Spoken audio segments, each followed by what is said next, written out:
Welcome, Zephyrs fans. Welcome to the stream. Exciting times. Trade deadline 2024. We've been busy. We've been loading up. Actually made some trades ahead of the deadline, but then today, deadline day, we swung some big ones. We're going to get into everything here in just a moment.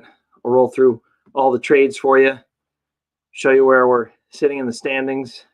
As you can see on your screen right now, I'll dive into that in detail, and I'll tell you what we're up to between now and hopefully a nice playoff run.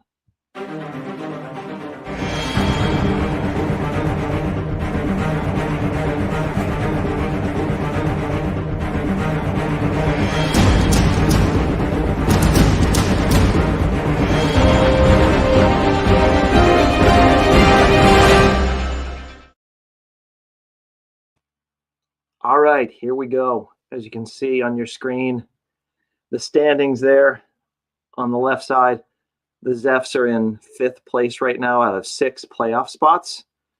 And we have some people ahead of us that we could catch if things go well down the stretch. So we've been making some moves, and we've brought in some big names, some guys who in the sim maybe aren't playing at the top of their game, but we're hoping we can get a little bit more out of them. And we've been trying to add some depth and get ready to make a playoff run. I don't know if we can win the whole thing. There are some good teams out there, but I feel like the Zephs are a much better team this season. And so we went out and acquired some guys. Let me get into that right now. You can see some of their names in this lineup already. And I will go through each one, and I'll tell you how we got some of these players. So let me just run through the lineup and tell you who everybody is. So in terms of the batting order here, Kevin Made, I'm not sure if that's how you pronounce his last name, but I'm going with it for now. Kevin Made is our shortstop. He was a big prospect for us, and I called him up after he had played just about 60 games in AAA, and it was time to get him up to the show. He was doing very well there. As you can see, his ratings defensively are incredible. And I didn't expect him to come up and hit like this, but he's already been hitting well in 36 games. You can see his OPS plus is 123. He's put up 1.3 WAR so far. And I'm very pleased with the job he's been doing. So let's roll through some of the other guys we have. Now, Juan Soto, we just got today, trade deadline day, and he is a free agent. The Nationals are not having a good season. They're rebuilding. They were willing to trade him. I guess he's not part of their plans going forward. I've looked into what he wants in case I wanted to extend him, and it's a lot. He wants $27 million a year for 8 years. I'll show you his numbers. They haven't been off the charts. Well, he did have some good seasons back around, I believe it was 21, 22. Yeah, let's see, in 2020, he put up 7.4 WAR. The next year, 21, 7.9. Then down to 5.4, then 4.0 in 23, and then so far in 24, 3.1. But with a 145 OPS plus.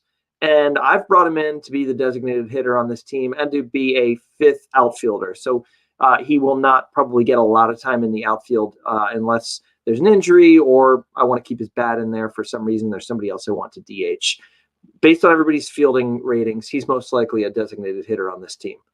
So I picked him up for not as much as I thought I would have to give up to get a player of his caliber. But maybe it's because he's had some down years compared to where he was.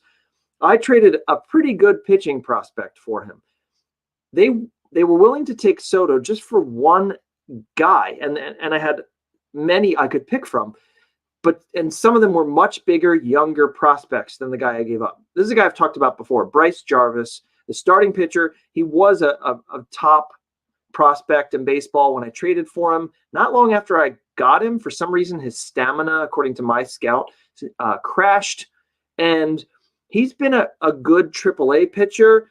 Hasn't quite put it together at the major league level in 3 starts this year. He hasn't gotten a lot of time, so it's really not fair to judge him based on that yet. but, did okay down at AAA. He had done pretty well in 10 starts for me last year in San Juan. And he was the guy I was most comfortable giving up for a rental in Soto, because the other guys they wanted were younger and have more of a future with the team.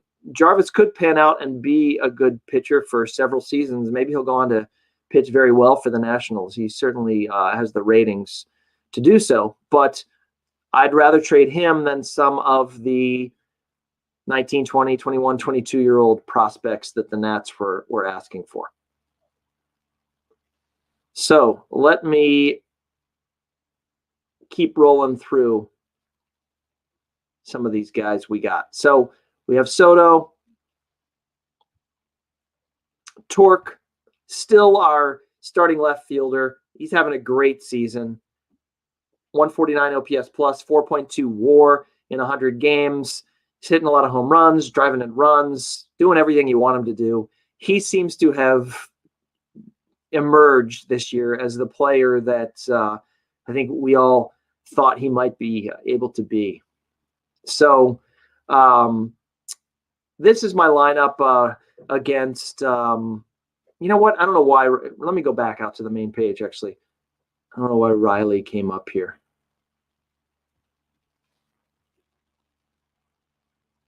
Where were we? Let's go back out to the home screen. So I thought I was just scrolling through the lineup, and that was a backup player that just showed up. So here's Josh Lowe, also still at first base for us, also having a very good year, a nice bounce back year after a really bad 2023. So 133 OPS plus, 3.1 WAR. He's cranking some home runs, hitting decently for average, and he's very strong defensively at first base. So very happy with him. Now, Dylan Dingler here is a prospect who has come up as he's my main catcher now. Austin Hedges comes in as a defensive replacement a lot, and I kind of have them platooning back there, I guess, for the most part. But he's the starter. So they're kind of splitting games a lot of the time because he's decent in his catcher ability, but Hedges is still off the charts there.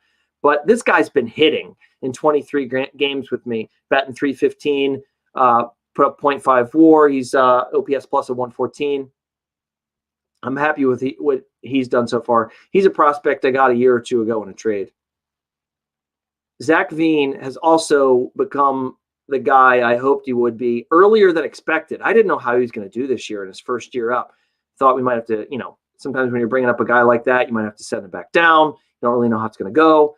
But he's been strong. I mean, look at these numbers that he's putting up so far this year. In 95 games, 125 OPS plus, has put up 2.1 WAR so far. He's batting .310. I'm definitely happy with the way he's playing as a 22-year-old in the majors that moved up pretty fast. Iglesias is my second baseman. He's platooning with Hector Leon. So it depends on whether I'm facing a right-hander or a left-hander. And he's in his last year of his contract, and he's having a decent season. He's mostly in for his glove, and he's hitting okay. I mean, well, actually, average-wise, 293, but 94 OPS plus. And so if he's a little below league average, that's fine with me because of his glove, and he's a middle infielder. That's why he's in the lineup. So, all right, now I'd like to introduce you to Carlos, our new third baseman. So I actually acquired him a little while ago. I still wasn't happy. He's played 16 games for us.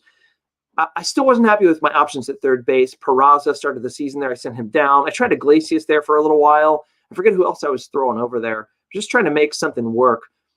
He was available in a trade where I guess because he's a free agent and he wasn't playing exceptionally well for the Astros, they were willing to move him. And so he's just a rental with us right now. I looked into what he'd want if I did want to sign him. I didn't know if, because some of his off years he was available for a little less, and he's not. He wants $28 million for 6 years. And I'd say that we probably won't go after him in free agency, but we'll see how much money I have. And, I think I'd go after Soto before I would do this kind of a deal. But I have him at third base because he has the arm for it. And yeah, he didn't have really any experience there, and he's going to be playing a new position for a little bit. But I'm hoping this rating that was non-existent when I got him, it's already up to a 35. I hope that continues to climb and that we can depend on him to be a steady bat. He's already had some games where he's driven in some runs for us, cranked a couple home runs out, hitting 281 right now, 112 OPS, put up 0.3 WAR in 16 games. And I just hope he's a better option there at third base than anybody we've put in there so far. In terms of the trade to get him, this one was actually a bigger trade. I think this is the one where, let me show you what I did. So the Astros wanted Edwin Diaz, who's going to be a free agent for me after the season. I have a stacked bullpen. I had at least one guy, Jordan Hicks, who wasn't happy that he wasn't closing games. And I had just signed him as a free agent for, I think it was 3 years coming in. So I was willing to deal Diaz, who's doing very well for Houston, and he was pitching really well for me. But I have so many great arms in the bullpen. I was able to bring in a guy who can play third base and also able to get some prospects back. I especially like this guy right here. I like some of his numbers there, and he's played well for me already. I had him in at rookie ball just to start out. He was down there for 13 games. He's only 19 years old, but 242 OPS plus, put up 1.2 WAR in 13 games, 4 home runs, 12 RBIs, sitting 367. So I bumped him up to short season A with the Aberdeen Proving Ground Yellow Jackets, which is a very long name. And it makes the stats run off the page here. The rest of the line run off the page here. It's such a long team name. But he was one of the guys I got back. So I kind of like that too. And, this is maybe a deal that could work out for us in the long run. But Carlos will be our third baseman, it looks like, from here to the end of the season. So let's keep rolling here. So center field. I had Margot in center field. He wasn't doing great. This is a guy who came up quick this year through AA, and I had him for AAA in a little bit. Look at his ratings. I mean, even if this guy doesn't hit, and he's hitting, which is crazy. I didn't expect it looking at his ratings here. He's hitting, but his defensive ratings are just off the charts. That's the kind of guy I want in center field. He's far better there than Margot, and he's hitting, which Margot wasn't doing. So this guy's already been driving in runs, hitting well for average. He's been doing it in I'm spacing out. He was hitting really well at AAA right before I called him up in a short time at AAA. It's only one game he's played with us, but that was the game he had 1 home run and drove in a couple runs. It was in AAA that when I called him up, he cranked a couple home runs in his 13 games there, and was hitting there well there too. So Garcia is our center fielder for the moment, and I have some other options there. Rosario is my backup 4th outfielder, and he's a good bat at this point. And I could bring him into any of the outfield positions, but he doesn't have nearly the range or the defensive abilities that Garcia has. But I have him as an option in the outfield. And he's been hitting a little better this year in terms of with a little more power, driving in some runs. But, you can see here his, OPS plus and average aren't quite where I want him to be for a guy who doesn't have quite the glove that some of the other guys do. But last year, he actually spent some time down in AAA and was back up with us and showed some promise at the end of the season. He's 24 now. So, he's still got a little time to develop, but he's basically, this might be the guy that he is, a 4th outfielder. So that's fine. Good with him coming off the bench. All right, let's look at the pitching. So I had Marquez before the start of the season. Castillo was a guy I had. I'll skip down here to Marco Gonzalez, who I went out and got. I don't exactly remember how the trade materialized, if they wanted somebody on my team or how it worked out. But I went out and got him, and he started 13 games for us already. And I've been pleased with his performance. It gives us, another lefty to put into the rotation. I like his work ethic, and his intelligence are high over here. And let me look back at that trade. Yeah, they were willing to trade for a guy I had down at AAA who I brought in on a minor league contract for a shot maybe at being the fifth starter or a long reliever. And he just hadn't cracked my major league roster, but was pitching down in AAA and not doing, extremely well. But they were somebody. This was a guy that they wanted, and so I made this trade. I was surprised they were willing to take him, but maybe they were just looking to shed some salary because Gonzalez is a $12 million guy. So, and we have him for this season and next with a team option for $15 million. So,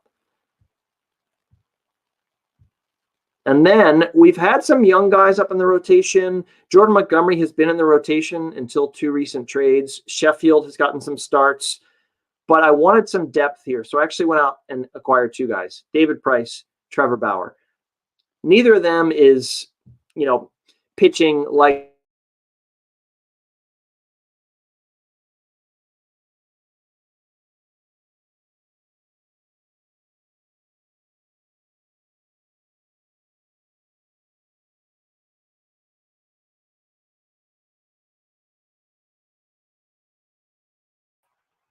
I lost my camera there for a second. So sorry about the technical difficulties. I'm going to see if I can switch back and get this camera rolling again real quick here because it's just going to work out better. But I will get. There we go. All right. We're back. So I will continue on the Price and Bauer stories. Neither of them is pitching, the way you would have thought of them as, the way they were in their prime, especially Price. He's 38 years old now, and Bauer's 33, but Price is actually having, I think, the better season to remember these numbers. He was with the Mets when I went and got him, and he was doing decently there. So I wanted just to have some more depth and some guys that might just go on a hot streak. And here's what Bauer was doing. He was with Memphis. So Price was doing a little better than Bauer. And we've got one slotted in the second spot. This is what my manager's done. And Bauer slotted in the fifth spot. We have, before I get into the bullpen, I'll just tell you, we do have some guys that are down in AAA that have been pitching well. Ortiz, Woodford, and Stanley here. All three of these guys, and even Chalmers has been well, and he's been doing well, and he's been up in the bullpen. But these three guys have all been knocking on the door. And then when I've brought them up, they haven't been as solid in the majors. You can see their numbers here.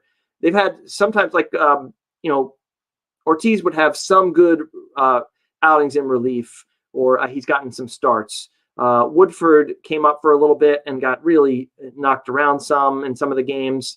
And Stanley came up and did okay, but just not quite good enough yet. So they've kind of been up and down. And some of it has had to do with had guys up and down when it had tired arms, and they've come up, back and forth with a couple of guys that still have option years left. This guy right here, though, and I don't know why the manager has him in the bullpen right now. I may have just not reset the staff yet, but no, he's still got him in the pen for middle relief. Anyway, this guy is a prospect of mine that's been up and gotten 3 starts, and he's been solid. You can see his numbers here, and he would have stayed up if I wouldn't have gotten Price and Bauer. So I've got him back down here, but he's another guy who may be up at some point if one of those guys I've acquired is not quite as good as I'm hoping. We have some other prospects down here, some pitchers. Zambrano's one who he's just pitching extremely well down here right now. And he's not on my 40-man right now. I can't remember, actually. He might be on my 40-man. But, yeah, he is. But I just have so many arms in the bullpen. I'd like him to get his control a little better, but I mean, he's killing it down here right now at AAA and almost giving me no choice but to bring him up. And he was doing really well at AA too. So he's already been up in the majors before with Detroit. And, he was a guy. Let me look at this trade again. Yeah, we got him with another closer for a pitcher that didn't have any options left. This is back toward the beginning of the year. I was going to send him down, didn't have any options left, so I shipped him out and got these two guys back. And Zambrano's been really good. And I'll see anyway he's not on the team next year, and I imagine I might have him up sometime. We've been a healthy team, knock on wood, but he's definitely a guy that if somebody falters in the pen, I'm going to bring him up. So, and he's even a guy I could bring up when I have tired arms. I've been doing that with a few players. So let's look at the bullpen real quick. I have Dominguez right now as the closer, but Hicks is a stopper and a closer too. I've been messing around with these different roles. I think most of these other guys we've talked about before. Here are two. Castellanos is a guy that's been down in AAA for me for a bit, and he's finally getting a shot right now. He still has some options left. Degos. I don't know how you pronounce his name, but he is another guy that was doing really well down in AAA. He hasn't been as good at times with me, and he's somebody who might go down, and Zambrano might come up since he's been lights out down there. And then I've got a couple of lefties, Montgomery, who moved out of the rotation when I made these trades, and then Sheffield has been with the team. He's started some games, been long relief, been a lefty specialist, and has been on the club all season. So those are those guys. Let's look at our prospects too.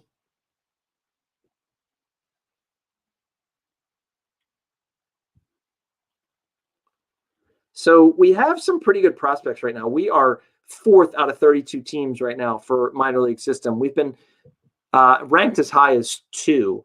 And I think it was just in this last adjustment of the rankings that we went from 2 to 4. So this guy, Tim Kowalski, is our first round pick just from this June. And he was a college starting pitcher. He's already 21 years old, and I'm hoping he doesn't need too long to develop. Has a lot of pitches, has some work to do in some of these areas. I think his OSA ratings were pretty strong too. And he's currently our top prospect and ranked 14th right now overall.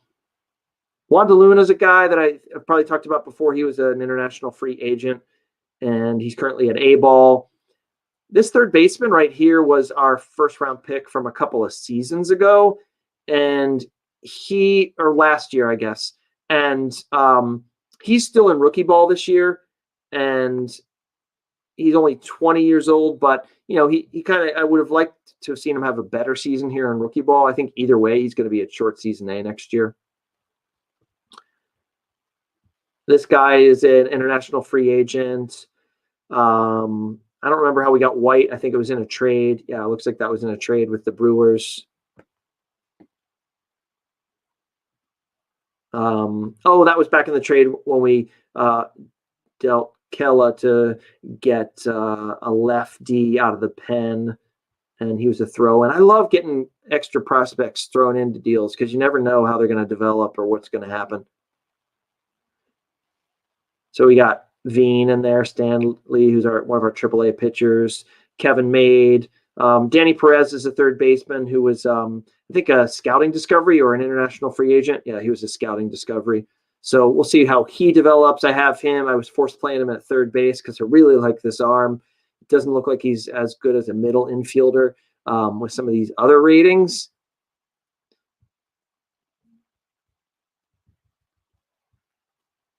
And then that's kind of rounding out the rest of the guys that are ranked here. Florentino was a guy who I had up briefly at the beginning of the season just for a game or two as a backup infielder, and I had some waiver claims in and ended up moving him back down. I didn't really want him up yet, but he was a guy on my 40-man I needed backup infielder to start the season.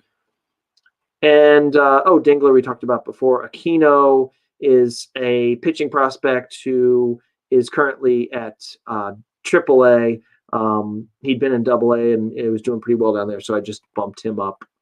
And that kind of rounds out everybody who's in the top 200. But things are coming along with the prospects.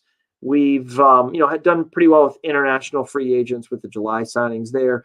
Looks like some of our draft picks are coming along, and we'll see how that all plays out over the next few seasons. In terms of other guys who are kind of knocking on the door, let me just go to AAA real quick. Julian Boyd's a guy who was doing well in AA, and he has some pretty good ratings. Fast guy. He looks like he's going to be okay defensively. Not quite a great hitter, but we'll see how he does at AAA. I don't expect him to be a major player. Perez is a guy we talked about earlier who was up on the roster. This guy's interesting. I think he was the one who was doing really well. Yeah, in 34 games at AA. 3.4 WAR. He's batting 348, 240 OPS plus. So now he's only 23 years old, but I have him up at AAA to see how he does there, probably for the rest of the season. And like I said, we have some of the pitchers down there. At AA, we have a few other interesting guys. McHugh is one. He's an outfield prospect we drafted a few years ago. Ely's another guy drafted that same year. One guy I think we debated who to pick, and we're able to get both of them because we got, between these two guys, we got McHugh in the 4th round. Ely was either the 3rd or the 5th round, so he was the 3rd round. Neither of these guys looks like they're going to be, an everyday fantastic player, but you never know with some of these outfield prospects. If they can play well defensively and they've got a little bit of a bat, I might be able to use them, and every once in a while you get a surprise in there. So have some other pitchers down there, but nobody who is really knocking on the door right now. Most of those guys, they're either too young or they've been called up to AAA. So a lot of the really big prospects I feel like are going to be coming up from rookie and short season A and kind of making their way up over the next couple of seasons. So we'll, especially some of those young international free agents and some of the early draft picks we've had. But that's about it. I haven't been keeping an eye too well on the comments here, so I just want to jump over there because I know we got one. Oh, surprise, surprise! It's GM Pat dropping by to say that his Soto jersey is in the mail. Excellent. I hope that you get to really enjoy that for the rest of this season, and then we'll see after that with what happens with the jersey. But long story short, I am pretty happy with the way the team looks as we head into the stretch run. I don't really think there's a lot else I can do at this point. We are, I hope, a better team than we were before trade deadline day, and I think a couple of the acquisitions we've made in the last few weeks will continue to help us. And I really hope we can climb here. I mean, the Padres are looking really good right now, but I expect the Dodgers will be tough, but they're within reach. So I would love to get one of those first 2 spots and get a bye in the first round. If not, I would just like to climb as high as we can here in the standings.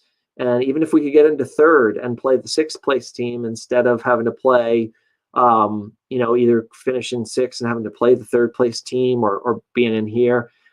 Let me take a look at the overall standings for you guys too. So I texted you, GM. Did you text me about a trade deal? Did you send me something about a fake Orioles player you'd like to send my way? Anyway, GM Pat, as you know, is my brother, so he has text access to the Zephyrs front office. In terms of the standings here, you can see the teams that are in danger of being relegated. Down at the bottom in the AL, the 2 teams right now that would be relegated if the season ends today would be the Chicago White Sox and the Vancouver Redbirds, our new expansion team. And then over in the NL, our NL new expansion team the Calgary Pioneers would be relegated, and so would the Pittsburgh Pirates.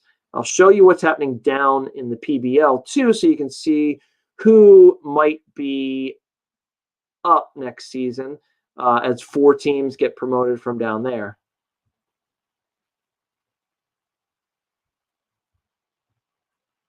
So there are only 2 major league teams down there right now, or traditional major league teams as we think about them, that existed before the sim was created. So it's Arizona and Cincinnati, and right now they're 1-2.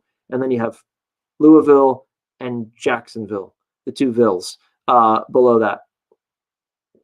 And we'll see how this plays out, but I would not be shocked if the 2 major league teams that were relegated are able to climb right back up. In fact, I forget how this worked. I feel like the Reds, have they maybe been down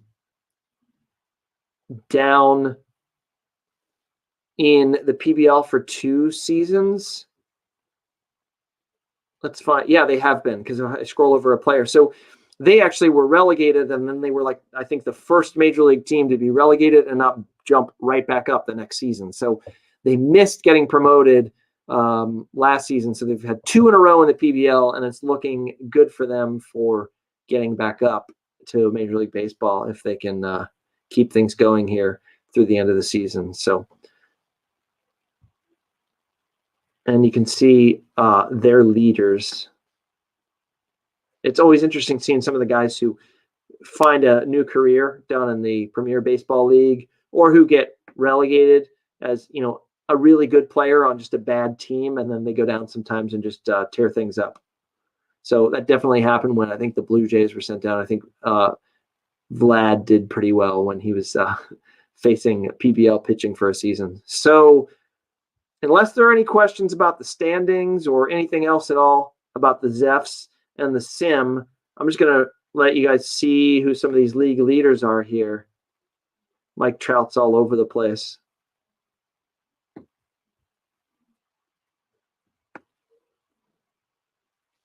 A lot of names you'd expect to see.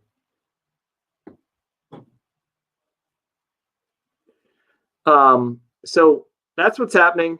I'm going to start simming here pretty quickly to see how the season ends up, and I'll give you guys another update. Either if there's something newsworthy, I'll update you before the end of the season or when the season ends, or it might just be that if we are still on track to make the playoffs, things are looking good, and we're in the playoffs, I might just, the next thing I post might just be the link to join me for the Zephyrs playoff game. So get ready to catch a flight down here to San Juan. The weather's fantastic. Hoping we have some good fall baseball in the sunshine. Thanks for tuning in. It's been an exciting trade deadline, and I'm looking forward to seeing how the rest of the season goes for the Zephs. Talk to you guys later.